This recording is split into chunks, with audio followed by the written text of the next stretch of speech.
Hey, you guys, welcome to another All Tea, All Shade Real Housewives of New Jersey season 14, episode 2 review. So, in this week's episode, Danielle is throwing a party for her husband, Nate, because he'd in the past had to have brain surgery because he realized that he had a cyst developing on his brain.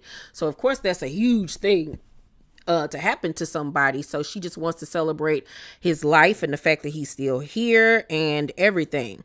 So she's invited all of the girls minus Jackie because, Jackie was a bitch to her last season.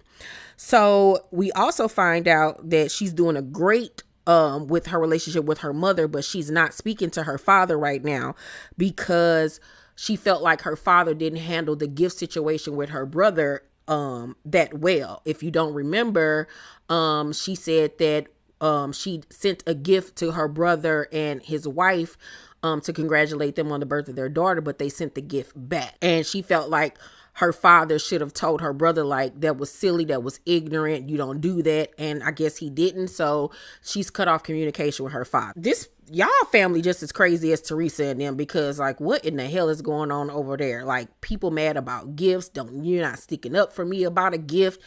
Like, you're not gonna speak to your daddy because he ain't go off on your brother about a gift. Like, y'all are ignorant and need to grow up.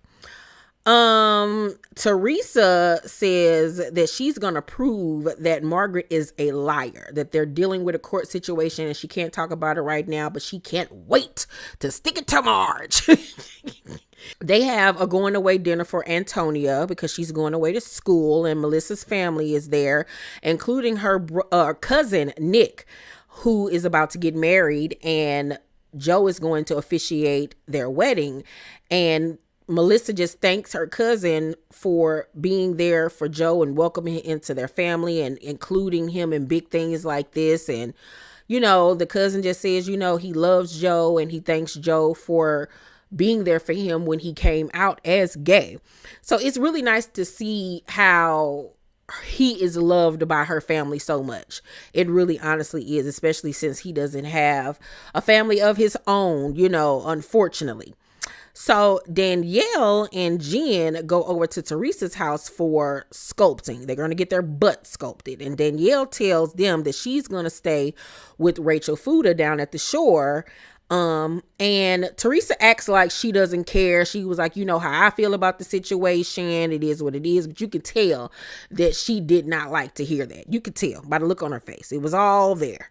Marge, Rachel, and Melissa play pickleball. And afterwards, they sit down and talk. And Rachel says, it's unfathomable to me that you even want to be a friend. You even want to be friends with her, talking about Jen Fessler and Teresa. I feel the same way. I told y'all last week, Jen Fessler ain't. She proved it on tonight's episode. Jen Fessler, did she say it in her confessional? I think she said it in her confessional. She said this whole group tends to say crappy, horrible things, but I think that she fights dirty, talking about Teresa. The lower you go, the lower she goes. And I was like, well, if you know that, why do you want to befriend somebody like that? It's giving very much want to be a part of the it girl clique, looking for clout. That's what it's giving. Like, yeah, she a clout chaser. Jen Fessler is a clout chaser. That's exactly what it is. So the Cabrals arrive at Rachel Fuda's house at the shore. And she asks that no one start anything at Nate's party. There's supposed to be a celebration and all of that stuff. Danielle and everybody gets to the space, and it is beautiful. It's outdoors. She has balloons, great food, music, everything. It's really nice. We are introduced to Danielle's friend Tiffany, and Rachel Fuda learns that Tiffany's husband and her husband work with each other on the same job. So I don't know if she's going to be a friend of on the show. That's what it was giving to me. Cute girl, cute husband, young, fresh. Once again, I feel like they're trying to summon in the younger girls, the 30-year-olds or whatever. It's time to freshen this up. The girls are sitting down, laughing and kikiing and talking. And it was really nice to see Danielle and Melissa laughing with each other, getting along. And I was like, Danielle, this is where you always belonged, over here with us. So Danielle has a gospel group come perform. They drove all the way down from Washington, D.C. And I was like, you better have some gospel music, honey. She was like, amen. I was like, okay, let me find out. Danielle, you got some soul, honey. The husband, too. I was like, okay, you really trying to make me like you this season. It ain't going to be easy, but I'm starting to. So then after that, we see Jen Fessler ask Jen Aiden, does she have a pot pen and do she want to go smoke? And then Teresa's like, can we go talk? And so she was like, yeah. So Teresa pulls her over to the side, and Rachel Fuda in her confession was like, but okay. So they sit down, and Teresa confronts her about what was told to her. She was like, why did Margaret have all of y'all over her house the night before the reunion? Jen Fessler, instead of saying, if you want to know that, go ask Marge. You know, that's my friend. I'm not going to tell, any business about, you know what I'm saying? Like, hey, girl, if that's something you want to know, go ask her. She right there. It was at her house. Go ask her. Like, that's my homegirl. I'm not going to sit up here and tell you what was said. If we wanted you to know, we would have invited you. But Jen Fessler says, we wanted to talk about and strategize, and it was said that, when they come at us with this, we can come back at them with X, Y, and Z. And I'm looking at this two-faced, like, why is you telling her what was said? So Jennifer Fessler in her confessional says, they were prepping for Louis to come at them with a lot of information because of the private investigator.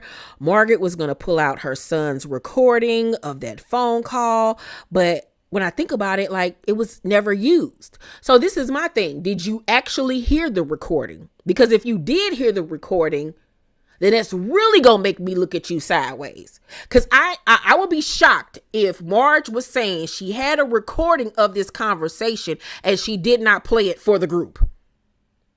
I would be shocked if that was the case. Shocked. But regardless, we still got the phone record. Jen Fessler then says that she didn't say that they did execute the plan correctly. She said, no, what I said was they came in there with the manila envelopes. And I was like, you talked this big talk about the envelopes and you didn't even open them. Now, the Fudas were the one that brought the manila photo. So she was being shady towards them. And last season, we saw her and Rachel get really cool, really close, to the point that your husband asked her to help plan your birthday party. That's weird to me, bro, that you now being funny acting towards her, shading her husband and shading them. Like, clout chaser. I'm telling you, clout chaser. So Margaret and Rachel are talking, and Margaret was like, what you think they're over there talking about? She was like, I don't know, but it's weird. And Margaret was like, when Jen is sauced, you never know what she's going to say. And so obviously she must have had something to drink. Okay, because she over there telling everything to Teresa. She says to Teresa, Jen says to Teresa, at some point, I want to sit down with you, but Margaret doesn't want me to. And Teresa goes, like, looking like, why she don't want you to talk to me? And it's not that she doesn't want her not to talk to her. She specifically told this bitch, don't bring up my name to this hoe. I don't want to have nothing to do with her. Don't talk about me. Don't talk about that. Does the total opposite. So now I'm really on Marge's side. So this hoe say, where was I at? Doesn't want me to talk about it with someone who has been friends with Margaret for, no, I'm wrong. She says, I want to sit down with you, but Margaret doesn't want me to talk about it with someone who has been friends. Oh, no, I'm sorry. But she doesn't want me to talk about it with you. And me being somebody who's been friends with Margaret for a while, I heard her hysterical that day on the phone. She thought Louis called her son. Now she's saying thought. So it's giving me, she didn't hear a recording. She didn't. That's what it's giving me. So I need to know if there's a recording or is there not recording. Okay. First of all. So Teresa swears on her kids that they did not do that. Louis did not do that. And I was like, girl, you need to stop swearing shit on your kids. So she was like, okay, well, look, did you mean that John Fuda was a drug dealer? Like right now, present day. She was like, no, I was talking about back then. Jen in her confessional was like, Teresa is a good person. You can't stop staring at Teresa because you never know what's coming. And like she's saying this like a little girl thinking about her idol, thinking about Barbie. You know, you just can't stop staring at her because you never know what she's going to do next. And I'm looking like, what the fuck? Do you want to Teresa? Like, do you want to take her skin off and put it on you? Yo, I was like, she is tweaking. And she was like, yeah, I enjoy her. Maybe that makes me disloyal, but I can't help it. I like her. I do. I'm sorry. You out yourself said that when Teresa go low, she goes to hell and that she can't be trusted. But yet and see, you want to be her friend? Make it make sense, ho. It's given once again, you trying to be on Teresa's clit because she's Teresa Giudice. That's why. You said your best friend of I don't know how many years. You said Rachel, I'm about to get in where I can fit in. Despite all of the nasty things that you've even said out of your mouth that you know that this lady has done and you want to be friends with her, it don't make sense. You and Jackie don't make sense. Rachel at this point is upset because she sees what's going down and she feels like she's been duped and used, and I would too. That's my review of this week's episode of The Housewives. Jen Fessler for life. Can't stand that raggedy hoe. I give this week's episode a B+. It was a really good one. You guys, hopefully you enjoyed it. Please make sure to like this video, subscribe to my channel, turn on your post notifications. And if you're watching this on Patreon, I love you so very much. Let's talk about this episode down below in the comment section. I love you guys, and I'll see you on the next video. Goodbye.